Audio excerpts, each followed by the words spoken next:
तो चलिए दोस्तों वीडियो की शुरुआत करते हैं। सबसे पहले कंपनी की बात करते हैं। पहली कंपनी का नाम है दोस्तों एंजल वन लिमिटेड। बट इसको डिस्कस करने से पहले अगर आपने अभी तक चैनल को सब्सक्राइब नहीं किया है तो चैनल को सब्सक्राइब करके बेल आइकन को प्रेस कर लो ताकि आने वाली जितने भी वीडियोज़ हैं उसका नोटिफिकेशन आपको सबसे पहले मिल सके। और एक डिस्क्लेमर भी है, जो भी न्यूज़ एंड अपडेट्स हम लोग कवर करेंगे वो सारी एजुकेशन पर्पज़ के लिए है, सीखने के लिए है। तो उसको किसी भी तरह का इन्वेस्टमेंट एडवाइस मत समझना, आप खुद से भी रिसर्च और एनालिसिस कर सकते हैं। तो चलिए दोस्तों वीडियो की शुरुआत करते हैं। सबसे पहले बात करते हैं एंजल वन से रिलेटेड कुछ इंपॉर्टेंट न्यूज़ एंड अपडेट्स के बारे में। दोस्तों आज के दिन की बात करें तो एंजल वन की परफॉर्मेंस हमें अच्छी देखने को मिल रही थी और इसके पीछे का सबसे बड़ा कारण है कंपनी का बिजनेस अपडेट। जून का महीना खत्म हो चुका है और बिजनेस अपडेट को कंपनी ने शो कर दिया है, जिसको देखकर मार्केट काफ़ी इंप्रेस हुई है। अब वो बिजनेस अपडेट में कुछ चीज़ें तो बहुत अट्रैक्टिव हैं तो कुछ चीज़ें उतनी ज़्यादा इंप्रेसिव हमें देखने को नहीं मिली हैं।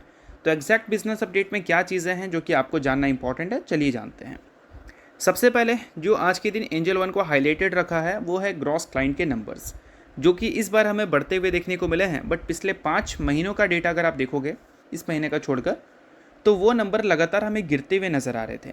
बट पिछले 5 महीने में पहली बार कंपनी के ग्रॉस क्लाइंट के नंबर हमें ऐड होते हुए देखने को मिले हैं, बढ़ते हुए देखने को मिले हैं मंथ ऑन बेसिस पर अगर हम कंपेयर करें तो, जो कि काफ़ी सही बात है। और साथ में फंडिंग बुक में भी हमें जंप देखने को मिली है।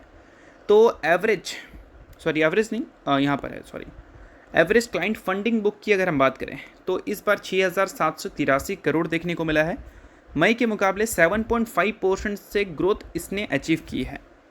और इसके अलावा दोस्तों क्लाइंट बेस की बात करें तो 1.1% की ग्रोथ हमें यहाँ पर भी दिखी है अगर हम मई से कंपेयर करें तो।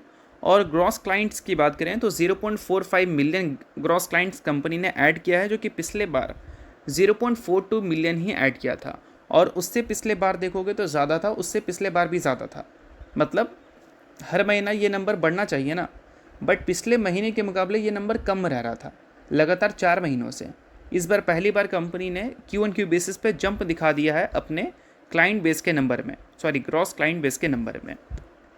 और इसके अलावा अब बात कर लेते हैं कि कंपनी के नंबर्स कैसे आ सकते हैं आने वाले कल में, क्योंकि यही डेटा हमें बताते हैं कि नंबर्स कंपनी के अच्छे आएंगे या फिर ख़राब आएंगे।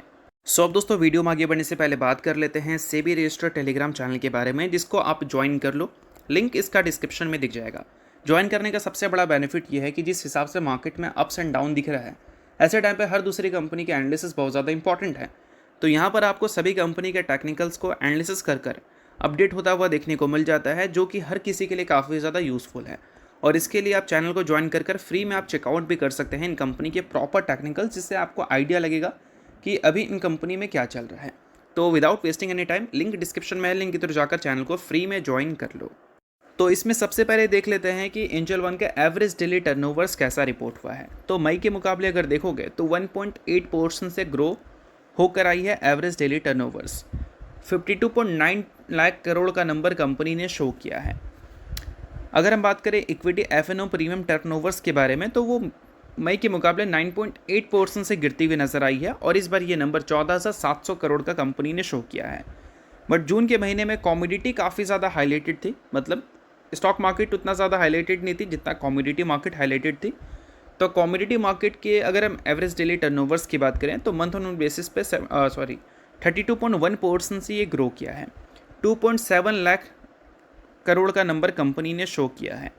उसके अलावा अगर मार्केट शेयर की बात करें तो वो भी 3.4% से बढ़ती हुई दिखी है और मंथ ऑन बेसिस पे मार्केट शेयर बढ़कर 52% आ चुका है अगर हम एंजल वन के कॉमोडिटी सेगमेंट्स की बात करें तो। उसके अलावा कैश मार्केट की बात करें तो यहाँ पर परफॉर्मेंस थोड़ी ख़राब रही है।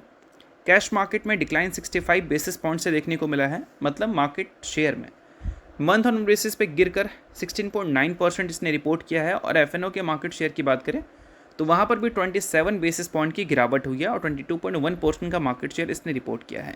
तो डेटा देखकर यही लगता है कि अगर हम आने वाले क्वार्टर्स की बात करें तो Q1Q बेसिस पे नंबर हमें फ्लैट रहते हुए देखने को मिल सकते हैं, but year on year basis पे ग्रोथ हमें देखने को मिल सकती है। कंपनी के करंट डेटा तो यही बता रहे हैं। अब ईयर ऑन ईयर बेसिस पर डबल डिजिट की ग्रोथ तो पिछले बार भी इसने रिपोर्ट किया था, इस बार भी ये रिपोर्ट कर सकती है। देखते हैं कि कंपनी के अर्निंग्स जब आएंगे, कब आएंगे। 15 जुलाई का डेट कंपनी ने सेट कर दिया है, इस दिन अर्निंग्स आएंगे तो ईयर ऑन ईयर बेसिस पे तो जंप की उम्मीद रहेगी, Q1Q बेसिस पे गिरावट की या फिर फ्लैट नंबर की उम्मीद रहेगी, ऐसा आप मानकर चल सकते हो। अब एंजल वन से रिलेटेड एक और पॉइंट है जो कि आपको बहुत ही ज़्यादा ध्यान में रखकर चलना है।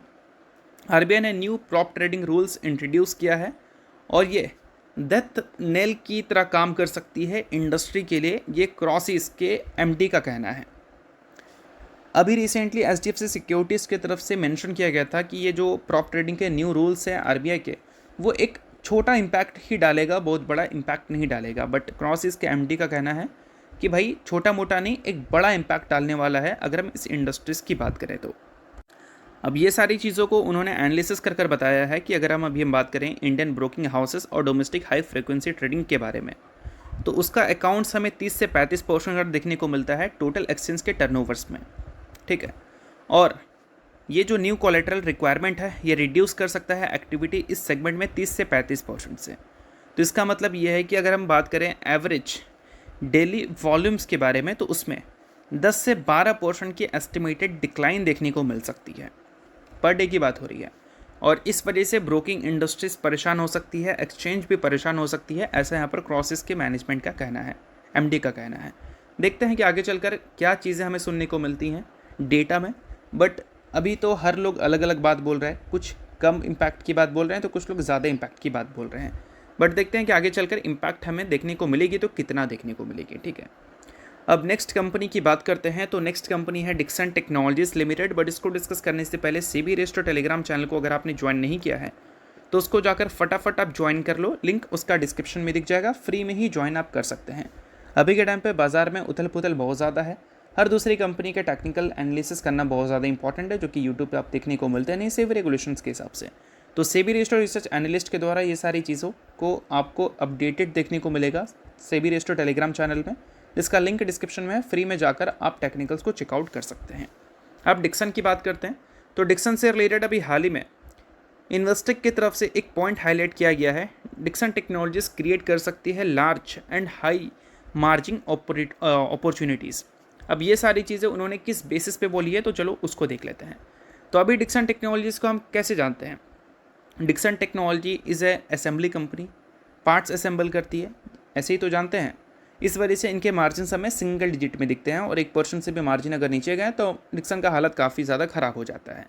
बट अब डिक्सन टेक्नोलॉजी सिर्फ असेंबली में नहीं, मैन्युफैक्चरिंग में भी ध्यान दे रही है अपने की कंपोनेंट्स के, लाइक डिस्प्ले की बात करें या फिर कैमरा मॉड्यूल्स की बात करें।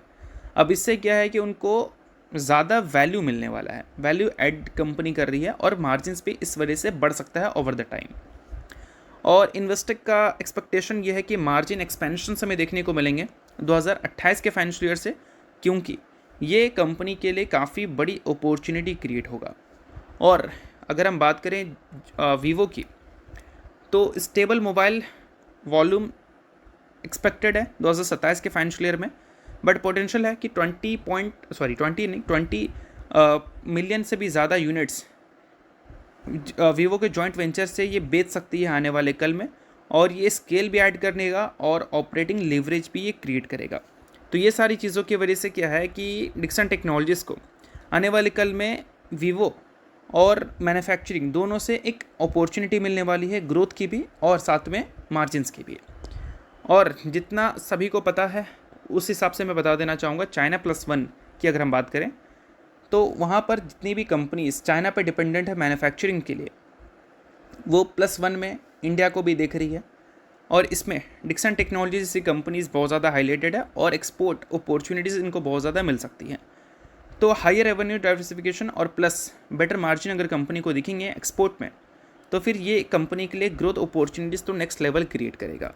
तो ये सारी चीज़ें हैं जो कि आपको ध्यान में रखनी है। बाकी आईटी हार्डवेयर और टेलीकॉम में भी तो कंपनी एक्सपैंड कर ही रही है, और लैपटॉप्स एंड टैबलेट्स में भी कंपनी ग्रोथ अचीव करने का प्लान लेकर चल रही है। तो ये सारी चीज़ों पे भी आप ध्यान रख सकते हो।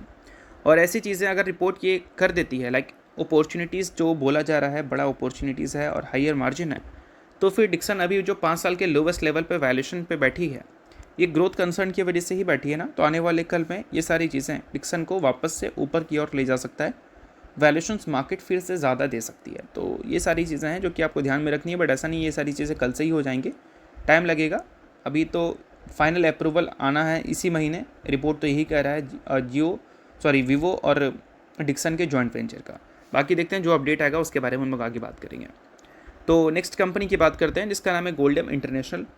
हाल ही में 1:3 के रेशो में कंपनी ने बोनस की अनाउंसमेंट की थी, जिसमें हर 3 शेयर के बदले कंपनी ने एक इक्विटी शेयर देने का फैसला किया था। सो अगर आप इस कंपनी के इन्वेस्टर हैं तो इस न्यूज़ को आप देख सकते हैं।